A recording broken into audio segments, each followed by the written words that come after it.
People are assigned at birth based on their body, and then we expect them to have a certain gender identity and expression. If you were talking about challenges I faced, well, I was assigned male at birth, and that, dare I say, can lead to a challenge if your sense of identity is as female. People don't look at people like me and think I can do drilling, right? People don't look at people like me and think I'm a great race car designer. People don't look at me and automatically assume, if they don't know anything about me, they don't automatically assume I can do anything. In the music industry, because it is a very male-dominated industry that I work in, I think for a really long time I kind of just started acting like a boy.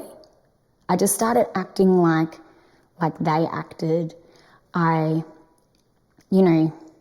There was a lot of times where, my peers would go, oh, but Dani, you're not like a real girl. I'm like, well, what's a real girl? When I was your age, I used to think I'm a no one. And I had a very low self-esteem. And it was pointed out to me when I was in my 30s to 40s that you're nuts, you don't realise what you're doing. Everyone thought I was odd, but I was determined. Stereotypes that I face as a trans woman, and lots of other trans women face, well, first of all, sadly, you're not really women. You can almost hear the very masculine approach, well, there's men and there's women and that's it. And it's like, no, there's about 7.4 billion genders as far as I'm concerned. Even if people begrudgingly accept binary trans people, then there's, oh, well, you've got to be one or the other. The only real trans people are those trans women who have surgery, or that you've got to blend in and look a certain feminine way. I was the first girl they hired in my department in Australia.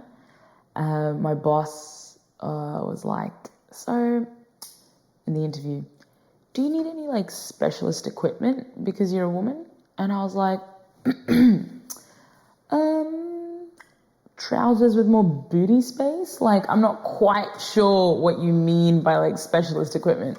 One thing I probably should have asked for was sanitary bins in all of the toilets, but practical things. I have become more assertive, but of course, sadly, we live in a society that totally erroneously says females have to be totally quiet, passive and submissive, as defined by males on a lot of occasions. It's 2017, and I think the majority of society, even though, girls are going to school and being told that they can, do whatever they want and be whatever they want, once you kind of leave school, there's still this real stigma attached to kind of, females that go out and pursue careers and rather than kind of staying at home. Up until this point, I could pretty much not have to worry about traditional gender roles. Okay, yes, in the subject choice and the work choice, yes, but nobody would say, well, you need to be thinking about this as a woman or whatever. But really now,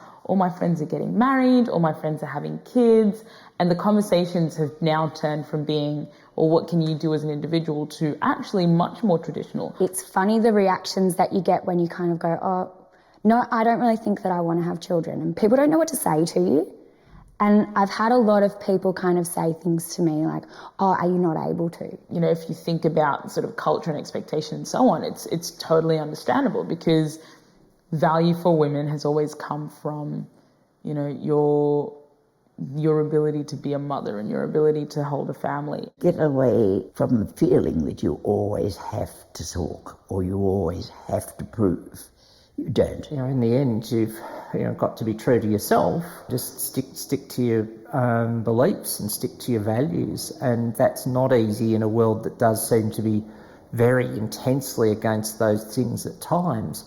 But in the end, I'm the one who has to go to sleep at night, and if I feel like I've cut myself short or sold myself short, I'm not going to be able to do that. I think the most empowering thing that I've found is actually just being able to go, this is me, and I'm comfortable in my own skin, and that's it. I think today it's most important that girls feel their independence, feel it here. Independence is being you and being yourself and doing what you yourself can do. To never let other people's expectations limit what is possible for you.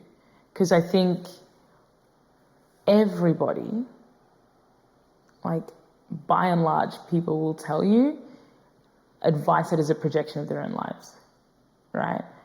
People see things from their own perspectives, and people are much faster to say, no, you can't do that, than yes, you can. You can forget all the tertiary education you like. Love is the most simplest thing in life. And if you can come back to some of the basics of looking after one another and being involved with one another, there's great joy in that. We're all, in the end, I think, trying to achieve the same things. We want to achieve our potential, be happy, healthy, have some degree of wealth and security, but we're all taking different paths to get there. All the paths are valid if they don't harm anyone else.